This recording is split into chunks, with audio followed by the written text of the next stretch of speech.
స్వాగతం TDM 24 news కు. విచ్చేసిన స్థానిక శాసనసభ్యులు, అన్న అంటే ఉన్నా అనే నాయకుడు, గడ్డగొట్టాలి అట్లే నందికంటి శ్రీధర్ అన్న మనకు అందరికీ ఆత్మీయుడు. దాదాపు 25 సంవత్సరాల నుండి ఈ కాన్స్టిట్యున్సీలో కష్టపడుతున్నటువంటి వ్యక్తి. గ్రేటర్ హైదరాబాద్ అధ్యక్షులు వెంకటన్న గారికి, అట్లే స్థానిక సంఘం అధ్యక్షులు ప్రసాద్ అన్న గారికి, శ్రీనివాస్ అన్న గారికి, వెంకట్రావు అన్న గారికి, కాంతారెడ్డి అన్న గారికి, ఆదాం అన్న, మాలాద్రి రెడ్డి అన్న గారికి, వేదిక మీద ఉన్న నాయకులకు, నా ముందున్న మీ అందరికీ, పత్రికా విలేకరులకు అందరికీ పేరు పేరున సామాజిక ఉద్యమం. అన్న మేము టెంట్ వేసుకొని కూర్చుంటున్నాం, మాకు బంగ్లా కావాలని కొట్టుడు, అంతేనా కదా? రంగాల కార్మికుల సమస్యలు చాలా ఉన్నాయి. గత 23 సంవత్సరాల నుండి రాష్ట్రంలో భవన నిర్మాణ రంగాల కార్మిక సంఘం అనేకమైనటువంటి పోరాటాలు, అనేకమైనటువంటి ఉద్యమాలు చేస్తూ వచ్చినటువంటి 1996 చట్టం అనేది ఈ సందర్భంగా గుర్తు చేస్తూ ఉన్నాను. ఇవాళ ఈ చట్టం రాష్ట్ర వ్యాప్తంగా, ఇవాళ దేశంలో ఉన్నటువంటి చట్టం ఇది. 1996లో దేవేగౌడ ప్రధానమంత్రిగా ఉన్నప్పుడు దేశంలో చట్టం అమలైంది. రాష్ట్రంలో నారా చంద్రబాబు నాయుడు గారు ముఖ్యమంత్రి ఉండే అప్పుడు. కానీ అప్పుడు ఆ చట్టము రాష్ట్రంలో అమలు కాలేదు, దేశంలో అమలైంది. కానీ బిఎన్ఆర్కే సంస్థ వచ్చిన తర్వాత అనేక మంది కార్మికులను మొదటిసారిగా చేసినటువంటి ప్రయత్నం, సంఘాలుగా విడిపోయి ఉన్నాం. అనేక మున్సిపాలిటీ ప్రాంతంలో ఉన్నటువంటి సంఘాలు, అనేక మండలాల్లో, అనేక మున్సిపాలిటీలలో సంఘాలు మాత్రమే ఉండే, గ్రామీణ సంఘాలు లేవు. ఇవాళ గ్రామీణ సంఘాలు ఉన్నాయంటే భవన నిర్మాణ రంగాల పోరాట ఫలితం అనేది. ఇవాళ మనకు ఒక సంఘం, రాష్ట్ర సంఘం ఉన్నది. ఇలా అనేకమైనటువంటి హక్కుల కోసం పనిచేస్తుంది అనేది ఇవాళ మన అందరికీ స్పష్టంగా తెలుస్తుంది అనేది సందర్భం గుర్తు చేస్తా ఉన్నాను. మరి 1996 చట్టం ఎప్పుడొచ్చింది ఇది రాష్ట్రంలో? 96లో దేశంలో చట్టం అమలైతే 2009లో అమలైంది ఈ రాష్ట్రంలో. అంటే భవన నిర్మాణ రంగాల కార్మిక సంఘం 2003 ఆగస్టు 5వ తారీఖు నాడు సంఘం ఏర్పాటు చేసి రాష్ట్ర వ్యాప్తంగా ఉన్నటువంటి కార్మికులను ఒక చైన్ సిస్టంగా, ఒక సంఘటిత రూపాన్ని తీసుకొచ్చి ఇందిరా పార్క్ కాడ లక్షలాది మందితోని మీటింగ్లు పెట్టి ధర్నాలు, పికెటింగులు, రాస్తారోకోలు, సదస్సులు, సభలు, అనేకమైనటువంటి కార్మికులను ఎడ్యుకేట్ చేసే విధంగా ఉద్యమాల వైపు. నిజంగా ఒకనాడు 20-30 ఏళ్ళ కింద మనము భవనం మేస్త్రీలనంటే, అందరం మేస్త్రీలనంటే ఇట్లా మీటింగ్లు పెట్టుకొని, ఇట్లా ప్రజాపతులను పిలిపించుకొని మనం కూడా మాట్లాడినటువంటి చరిత్ర లేదు.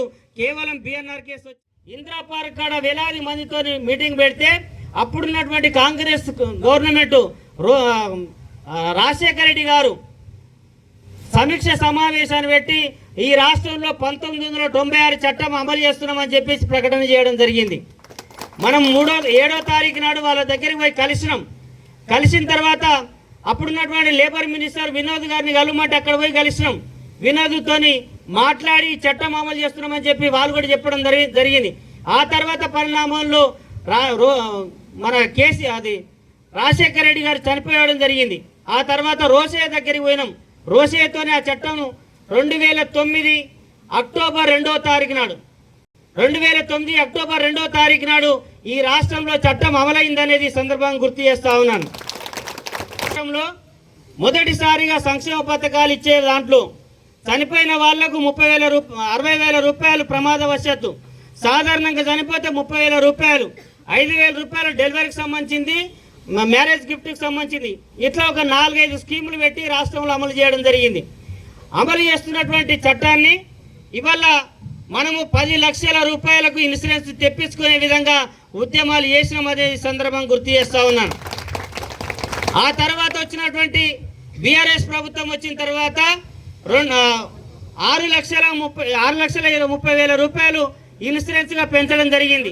11 స్కీములను దాన్ని చేయడం జరిగింది. అంటే దినదినం ఇదంతా ఎక్కడికైనా వస్తున్నది, ఎక్కడ పెరుగుతుంది అంటే ఇవాళ ఈ రాష్ట్రంలో బిఎన్ఆర్కేఎస్ అనేటువంటి సంస్థ ఉన్నది కాబట్టి కార్మికులకు సంక్షేమ పథకాలు అందుతున్నాయి అనేది సందర్భం గుర్తు చేస్తా ఉన్నాను.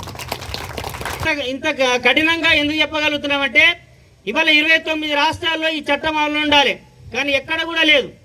ఈ మొదటిసారిగా 1996లో ఈ చట్టం అమలైనప్పుడు కేవలం కమ్యూనిస్టు పార్టీలు అధికారంలో ఉన్నటువంటి ప్రాంతాలు మాత్రమే అమలైంది. అంటే పశ్చిమ బెంగాల్, కేరళ, త్రిపుర ఇట్లాంటి రాష్ట్రాలు మాత్రమే అమలైంది, మిగతా రాష్ట్రాలు అమలు కాలేదు. కానీ వల్ల అన్ని రాష్ట్రాలు కూడా ఇప్పుడు బ్రేక్ అయిపోయినాయి. కానీ ఇక్కడ జరుగుతుందంటే కేవలం తెలంగాణలో మాత్రమే. గతంలో జగన్మోహన్ రెడ్డి గారు ఆంధ్రప్రదేశ్ లో ముఖ్యమంత్రి ఉన్నప్పుడు 5 సంవత్సరాలు మొత్తం బ్రేక్ చేసిండు. ఇప్పుడు మళ్ళీ దాన్ని ఇవాళ పవన్ కళ్యాణ్ గారు ఇన్సైట్ చెప్పిన అర్థం చేసుకున్నాడు. ఆయన అధికారంలోకి వచ్చినా కానీ ఇవాళ ఆంధ్రప్రదేశ్లో ఇవాళ చట్టం వస్తున్నది. కానీ ఇవాళ మన దగ్గర కంటిన్యూషన్ నడుస్తున్నదంటే బిఎన్ఆర్కే సంస్థ నిర్విరామంగా పోరాటాల వల్లనే వస్తుందనేది సందర్భం గుర్తు చేస్తా ఉన్నాను. గత ప్రభుత్వంలో రాజశేఖర్ మన స్కీములు పెట్టిండు. 11 స్కీములతో పాటు హరీష్ రావు గారు నిండు సభలో ఒక మాట హామీ ఇచ్చిండు. నేను అర్హులైనటువంటి కార్మికులకి తప్పకుండా బైకులు ఇస్తా అని చెప్పేసి ప్రకటన చేయడం, 1,00,000 బైకులు ఇస్తాను ప్రకటన చేయడం జరిగింది.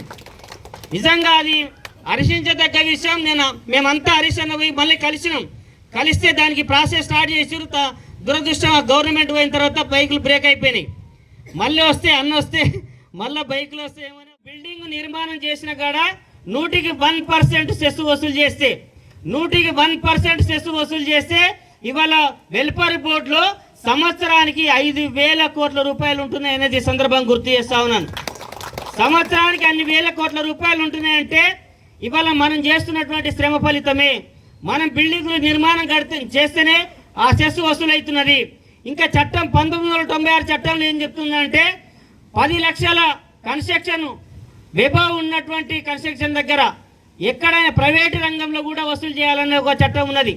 ఇవాళ ప్రభుత్వ రంగంలో వసూలు చేస్తేనే 5,000 కోట్ల రూపాయలు ఉన్నది, కానీ ప్రైవేట్ రంగంలో చేస్తే లక్షలాది కోట్ల రూపాయలు వెల్ఫేర్ బోర్డులో ఉండడానికి అవకాశం ఉన్నదనేది సందర్భం గుర్తు చేస్తా ఉన్నాను. అయితే రాజశేఖర్ రెడ్డి అన్న మంచి మనిషి. ఆయన నిజంగా నేను దాదాపు ఈ 4-5 సంవత్సరాల నుండి దగ్గర నుండి చూస్తున్నా.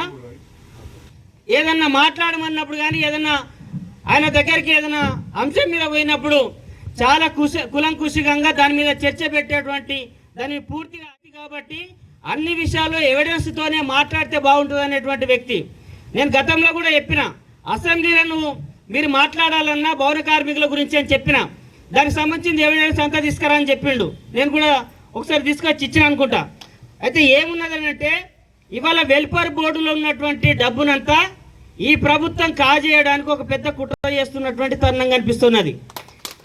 అలా ఏమంటే ఇవాళ ప్రభుత్వం వెల్ఫేర్ బోర్డు కార్డులు ఇవ్వంగానే వెంటనే ఈ హెల్త్ డిపార్ట్మెంట్ వాళ్ళకు ఒక కాంట్రాక్ట్ ఇవ్వడం జరిగింది.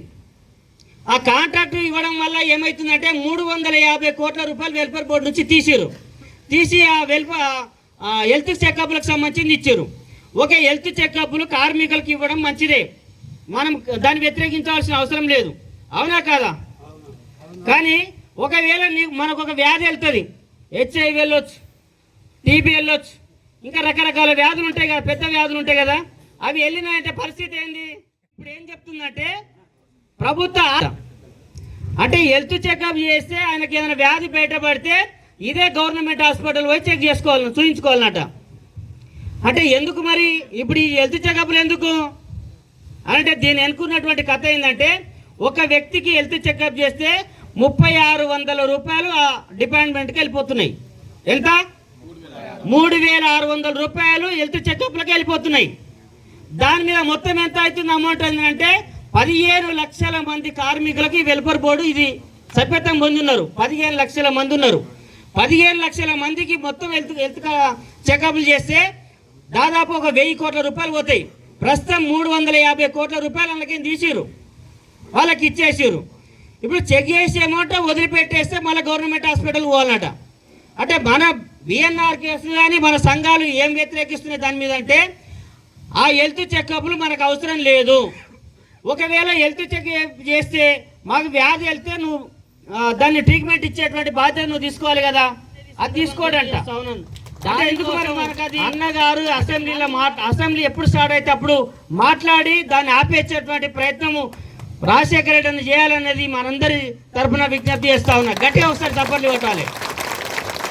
డిపార్ట్మెంట్ నుంచి డబ్బులు ఖర్చు పెట్టాలి. అసలు లేబర్ డిపార్ట్మెంట్ ఒక బడ్జెటే ఇవ్వలేదు.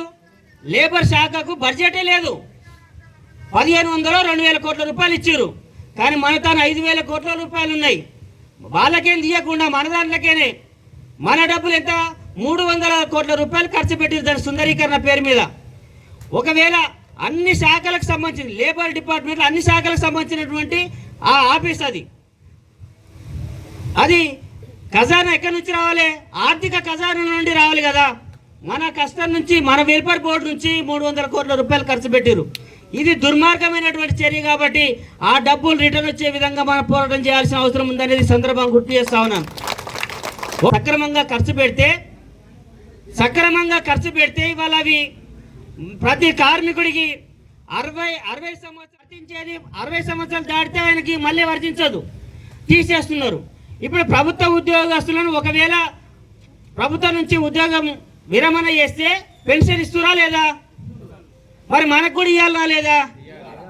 అందుకే ఈ 5000 కోట్ల రూపాయలు ఇప్పుడు ఏమైతే ఈ సిఎస్ఎస్కి సంబంధించింది హెల్త్ చెకప్లకు సంబంధించింది కానీ ఇవాళ సుందరీకరణ పేరు మీద కానీ ఇవి దుబారా ఖర్చులు ఏవైతే పెడతారో అవి ఆపేస్తే ప్రతి 60 సంవత్సరాలు నిండినటువంటి కార్మికులకి 5000 రూపాయలు పెన్షన్ రావడానికి అవకాశం ఉంటుందని సందర్భంగా గుర్తు చేస్తా ఉన్నాను. దానికోసం అన్నగారు మాట్లాడాలనేది మన తాపత్రయం తపన. ఇకపోతే ఈ వెల్ఫేర్ బోర్డులో ఏం స్కీములు ఉన్నాయి? ప్రమాదవశాత్తు చనిపోతే 50,000 రూపాయలు ఇస్తున్నారు. సాధారణంగా చనిపోతే 2 లక్షల రూపాయలు. అంగవైకల్యం చెందితే 4 లక్షల రూపాయలు పర్సెంటేజ్ తిరిగా. ఇవాళ దాంట్లో కూడా ఒక తిరగాస్తున్నది. పర్సెంటేజ్ అని అంటే ఒక కాలు ఒక చేతో కట్ అయితే అది పర్సెంట్ చూపెడుతుంది. ఈ 5 ఏళ్ళు పోతే 4 ఏళ్ళు పోతే పర్సెంట్ చూపెట్టదు. ఈ 1 ఏళ్ళు పోతే మాత్రమే పర్సెంట్ చూపెడుతుంది. అంటే ఇదంతా దుర్మార్గమే కదా. కాళ్ళు చేతులు రాగా అది 30 రోజులు అంటే 6,000 రూపాయలు వస్తాయి. అవి సరిపోతాయా?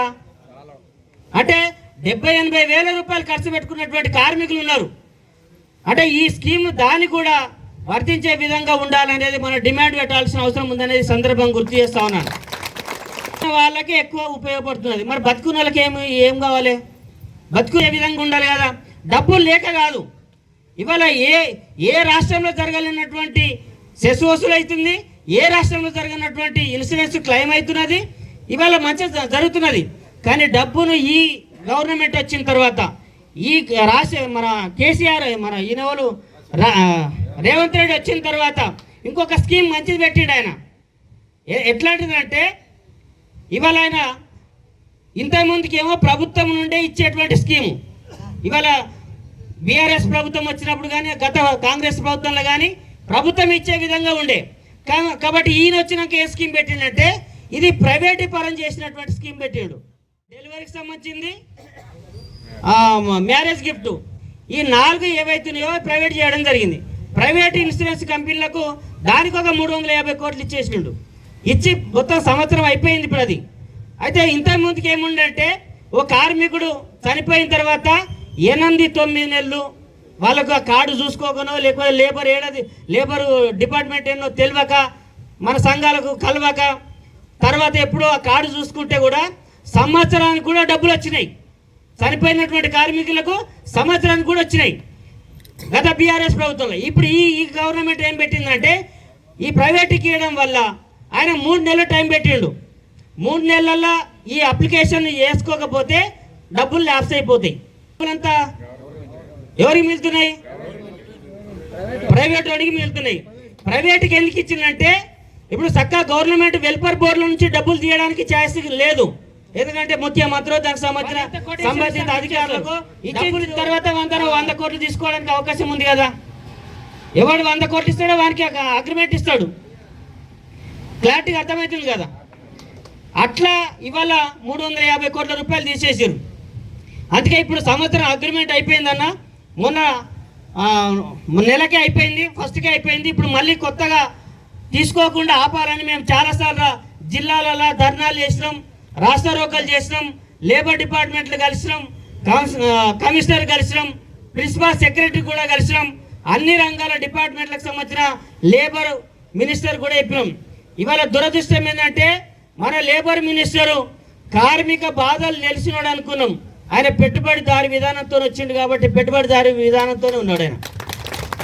మనం చాలా మీటింగులు పెట్టినాం, మీటింగులు పెడితే చాలాసార్లు చెప్పినాం, ఒక్కనాడు కూడా రాలేదు. నిజంగా అన్నగారు ఇంత ఆర్థికంగా ఉన్నా, ఇంత సంపన్న కుటుంబంలో ఉన్నా కానీ కార్మికుల కోసం మన కోసం వచ్చిండనంటే ఇట్లాంటి వ్యక్తి కార్మికుల కోసం ఉండడం గర్వపడాలి. కానీ ఆయన మాత్రం ఏడున్నాడు, కార్మిక వర్గం నుండి వాళ్ళ కుటుంబం మొత్తం మేము కార్మిక వర్గం నుంచి వచ్చామని అన్నారు. కానీ ఒక్కనాడు మీటింగ్ పెడితే వస్తలేడు, ఒక్కనాడు కార్మికుల బాధలు తెలుస్తలేవు. ఆయన అంటే ఇవాళ ఇంకోటి అది సిక్కి జమాటకు సంబంధించి డబ్బులు తీయాలని ప్రయత్నం చేశారు. వాళ్ళకు ఒక బోర్డు ఏర్పాటు చేసి వాళ్ళకు కూడా ఇన్సూరెన్స్ ఇవ్వాలని చెప్తే మేమంతా అన్ని సంఘాలతోని ఒక కుటుంబీగా ఏర్పడి పోయి గట్టిగా చెప్పినాం. గిగ్ వర్కర్స్కు ₹1 ఇళ్ళకేని ఇచ్చినా కానీ రాష్ట్ర వ్యాప్తంగా పనులు బంద్ పెట్టేసి నీ ఆఫీస్ ముట్టడి పెడతామని చెప్తే అది ఆపేయడం జరిగింది. అంటే ఇట్లా అనేకమైనటువంటి సమస్యలు ఉన్నాయి. కార్మికులకు సంబంధించినటువంటి వెల్ఫేర్ బోర్డును కాపాడుకునే కాడ మనందరి బాధ్యత ఉన్నదా లేదా? ఎందుకున్నది? మీకెందుకున్నది? ఖచ్చితంగా దాన్ని కాపాడుకునేటువంటి బాధ్యత మనందరిపైన ఉందా లేదా? అందుకే మనం అందరం ఒక ఉద్యమాలు చేసే విధంగా తయారు కావాలి. ఆ వెల్ఫేర్ బోర్డు ఇవాళ 10-20 సంవత్సరాలు కరెక్ట్గా మనతోని కలిసి ఉంటుంది. అది దాని మీద ఏ డిస్టర్బెన్స్ లేకుండా ఉంటుందంటే బిఎన్ఆర్ఎస్ నిరంతరంగా పోరాటం చేస్తూ ఉన్నది. కాబట్టి ఆ వెల్ఫేర్ బోర్డు కాపాడుకుంటే మనల్ని మనం కాపాడుకున్న వాళ్ళం అవుతాం. అందులో డబ్బులు అట్లనే ఉంటున్నా కానీ ఇంకో రూపకంగా ఖర్చు పెట్టుకోవడానికి అవకాశం ఉంటుంది. అందులోకి డ్రా చేసారంటే ఇక మన చేతికి మేము బియ్యము 15 కిలోల బియ్యము 1500 రూపాయలు ఇస్తామని చెప్పేసి 1000 కోట్ల రూపాయలు అలాగే తీసినప్పుడు మేము చెప్పాం, సార్ కార్మికులకు కొన్ని చోట్ల అందినాయి, కొన్ని చోట్ల అందలేదు సార్, పూర్తిగా అందుతలేవు, ఆ స్కీమ్ను మొత్తం ఆపేయండి సార్ అని చెప్పేసి వెంటనే ఆపేయడం జరిగింది. ఆ మిగిలిన డబ్బులు కూడా రిటర్న్ తీసుకురావడం జరిగింది అనేది సందర్భం గుర్తు చేస్తా ఉన్నా. ఈ ప్రైవేట్ ఇవాళ 4 స్కీమ్లు పెట్టిండు, రేపు ఇంకొక 4 పెడతాడు, ఆ తర్వాత 11 స్కీమ్లు పెడతాడు, ఆ తర్వాత బోర్డునే మొత్తం ప్రైవేట్ చేసేస్తారు. ఇప్పుడు కొట్టాలి గట్టిగా ఏముంటది? ఫస్ట్ నేను ఇక్కడ నిలబడ్డానంటే నా కాళ్ళ కింద భూమి ఉండాలి కదా, నా కాళ్ళ కింద భూమి ఉంటేనే కదా నేను నిలబడతా. ఇవాళ బోర్డు ఉంటేనే కదా మనం మాట్లాడుతున్నాం, బోర్డు ఉంటేనే పైసలు అడుగుతున్నాం కదా, బోర్డు ఉంటేనే మనకు పైసలు ఉన్నది. అవేర్నెస్ ప్రోగ్రామ్ లాంటిది ఇంకా చాలా విషయాలు చెప్తాడు అన్నగారు, లోతుగా విశ్లేషించేటువంటి వ్యక్తి. కాబట్టి నేను ఇంకా అన్ని విషయాలు చెప్తే కూడా ఇబ్బంది పడతాడనే ఉద్దేశంతో నేను కొన్ని ఆపేస్తున్నా. పెట్టండి, ఇవాళ మీటింగ్ రానోళ్ళు మీకన్నా అంటే మీరేమో వచ్చి తెలుసుకోగలుగుతారు, వాళ్ళు రాకుండా ఏం తెలుసుకోలేకపోతారు. కాబట్టి మీరు రావడం చాలా గొప్ప విషయం. మీరు వచ్చిరంటే ఏదో కొన్ని విషయాలు తెలుసుకుంటారు. ఇక్కడ రేపు ప్రతి 2 నెలలకు ఒకసారి 3 నెలలకు ఒకసారి అవేర్నెస్ ప్రోగ్రామ్ పెడితే వెల్ఫేర్ బోర్డులో ఏం జరుగుతుందో ప్రతి ఒక్క వ్యక్తికి తెలుసుకోవడానికి అవకాశం ఉంటుంది. కాబట్టి ఇవాళ సంఘానికి సంబంధించినటువంటి కార్డులు మాత్రం తీసుకుంటున్నారు, వెల్ఫేర్ బోర్డుకు సంబంధించినటువంటి ఐడెంటిటీ కార్డు అందరు తీసుకోవాలి. నేను మీ సేవకు సంబంధించిన వ్యక్తిని వీడికి పంపిస్తే మీరు రేపటి నుంచి స్టార్ట్ చేస్తే రేపటి నుండే మీరు స్టార్ట్ చేసుకుందాం. అందరికీ వెల్ఫేర్ బోర్డు ఐడి కార్డు ఉండాలి. ఐడి కార్డు ఉండడం వల్ల కార్డు లేకపోతే స్కీమ్లన్నీ వర్తించవు. కాబట్టి మనకు ఆ స్కీమ్లు కూడా ఇప్పుడు సంఘము అవసరమే, దాంతోపాటు బోర్డు కూడా అవసరమే. సంఘం ఉంటే బోర్డును కాపాడుకోవడానికి అవకాశం ఉంటుంది.